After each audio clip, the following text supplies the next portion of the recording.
Today marks another episode of Star Wars: The Acolyte. This is the fourth episode that's about to come out in the series, and most fans are done with it at this point. But Disney is starting to clamp down because they're getting mad about the audience reaction. Everybody hates this. This is like the one thing since The Last Jedi that's united fandom together, that it's the worst Star Wars ever. It's so bad, it flies in the face of all the lore. It is just this disgusting diversity fest thrown in by Kathleen Kennedy and Leslie Headland. It's insulting to everybody's intelligence. And they keep on going out here with these media articles about review bombing. Well, Screen Rant's going to set the record straight. But it's also getting to the point where Disney seems to be clamping down on major Star Wars YouTubers for actually drawing their criticism about the show. Star Wars Theory has been hit, and I'm going to show you what's going on with that in just a second. Of course, I love that channel and watch it pretty regularly, so oh my gosh, this bodes ill for the rest of us on the internet if this is continuing and it gets worse. Let's check into this in just a moment. My name's John Delarose. I'm a #1 best-selling science fiction author, and I would love for you to check out my series, Justified Saga of the Nano Templar. This is a trilogy that's on Amazon, and you could check it out. Right here. Here's the other two books. And I would love for you to read this and get in on it, because I think I did a better job than anything Star Wars is doing in science fiction over the last decade or more. So I'll put this link in the description below. Thank you guys so much for supporting our books. And please hit the like and subscribe button and join our community here, because it means the world to me to have you here. I know Disney doesn't want you as an audience. They want a modern audience, but I think you're just great and just swell the way you are. Diversity and inclusivity or something. So we've got ahead of this whole deal. Forget Rotten Tomatoes. New viewership data shows what's really going on with The Acolyte. And I was told by Disney insiders that this would be the narrative that they're about to go out with, and I'll explain this in a bit. I've actually got somebody at the company talking to me now, which is kind of nice. It's good. It's good. YouTube's going well. Thank you guys. And so let's see what Screen Rant says is actually going on. The actual Acolyte faces review bombing, but new viewership data shows positive performance compared to other streaming shows. Oh, this is going to be fun. They're going to compare to other failing shows. Luminate's data from June 7th to 13th indicates The Acolyte's success, despite Netflix dominating the presence in the top 10 rankings. This is pure cope. Disney's strategic release schedule may impact accurate measurements of the show's success, but early signs show a strong start. It's bullshit. That's what's going on here. And you know it is, because the media is in full force trying to defend this. They keep saying review bomb, review bomb, review bomb.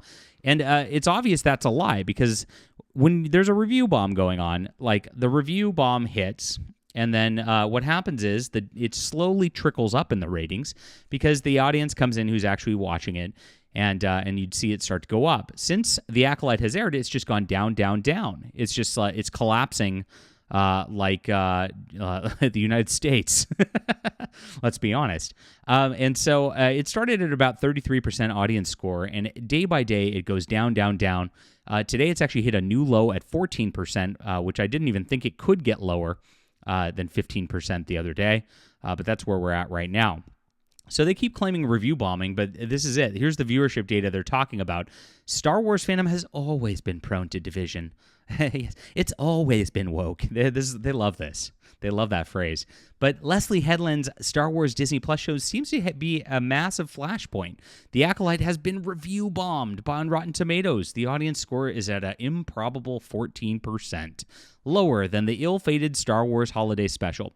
I got to tell you, if I was in hell and I had a choice of something to watch over and over again for the rest of eternity, I would choose the Holiday Special over The Acolyte. It is that bad.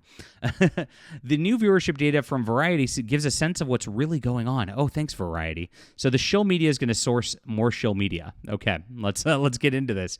It's a boost for Netflix, but the Acolyte's performance is very interesting indeed. So we've got all the top 10 shows. Here we are. Netflix, Netflix, Netflix, Netflix, Netflix.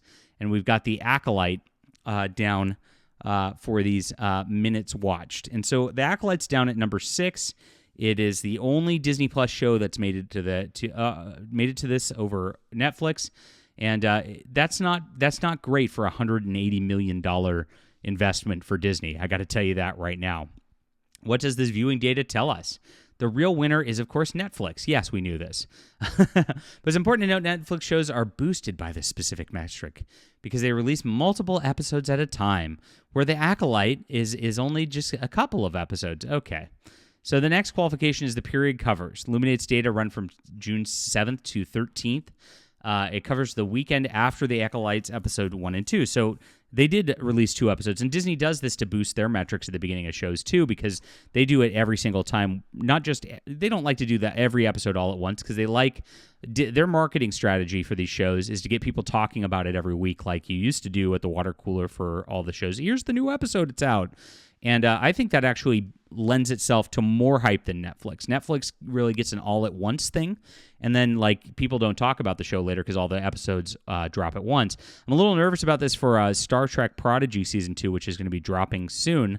And, I know nobody cares about Star Trek but me, but they're dropping 20 episodes all at once, and that means, there's not going to be much coverage of it, even though Prodigy is actually a better show than The Acolyte by far. So it's just going to drop out of the wind after its initial boost. The Acolyte will keep getting attention over the next few weeks because of its release schedule. But they do put those first 2 at once so that they do get that minutes viewed metric looking a little higher than they will for their normal single episode releases. That's what they do. So, yes, as it says here, Disney's release schedule seems designed to obfuscate. Now, the reason they obfuscate is not because it's a success. You don't need to obfuscate success. You need to obfuscate failure, and that's what they're doing intentionally, and that's where the media is off base here. Disney will be quite pleased with the Acolyte's performance here. Not true. Just because it's on here, they're actually showing that the views are not that good. We saw that the initial 5-day views on The Acolyte are actually lower than Ahsoka by a significant margin. Ahsoka was at 14 million, and The Acolyte was just over 11 million. And so that percentage of a drop is huge from Ahsoka to The Acolyte. And while they're trying to spin this as a success here, and they're trying to say it's just a review bomb, and people might have checked out those first 2 episodes, we're going to see a huge drop-off as the show goes on, especially after episode 3 was really the one where it insulted audiences' intelligence so much and wrecked the Star Wars universe. Now, episode 4, which is dropping tonight, is supposed to be even worse. I hear that pronouns are going to be put into the show here.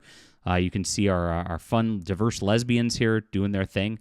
And what's scary at this point is Disney's now calling for censorship of their Star Wars criticism. This is Star Wars Theory, as I mentioned at the beginning of the video. Now, Star Wars Theory has some of the best Star Wars content out there. He's been, of course, criticizing Disney Star Wars for a long, long time, rightfully so, and he's done a great job.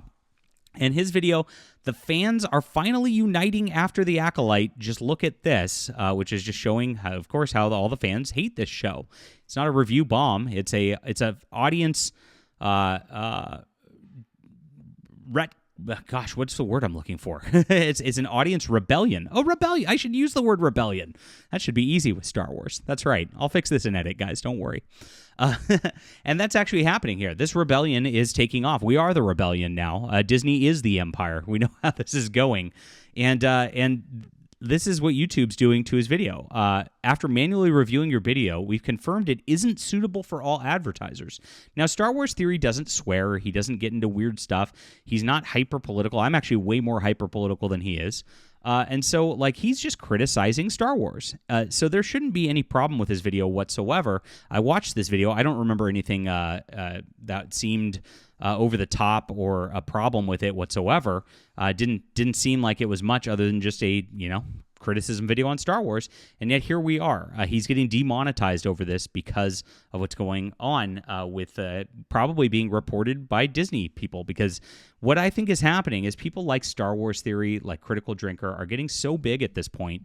What they say actually matters more than the establishment shill critics. The people at Screen Rant and all that are scared because how many people do they actually influence with an article like this? How many people is Thomas Bacon influencing here? And I'm going to tell you the answer is 0. The only thing that these articles are getting used for is me mocking them, all right? But Critical Drinker, Nerdrotic, Star Wars Theory, those guys are having a real impact on culture at this point. They're big enough to where, what they say really does change the trajectory of the show. They're becoming undeniable. And the only recourse that Disney has at this point is to try to get them deplatformed. And I think we're going to see a lot more of that happening very, very soon, which I'm very scared about. And I hope this doesn't continue. All right. We'll prepare for Star Wars The Acolyte Episode 4 tonight. I'll watch it so you don't have to, my friends. Hit the like and subscribe button. Join us here. We really appreciate you. Make sure to check out Justified Saga of the Nano Templar and its 2 sequels. You'll love it. And we'll be back soon.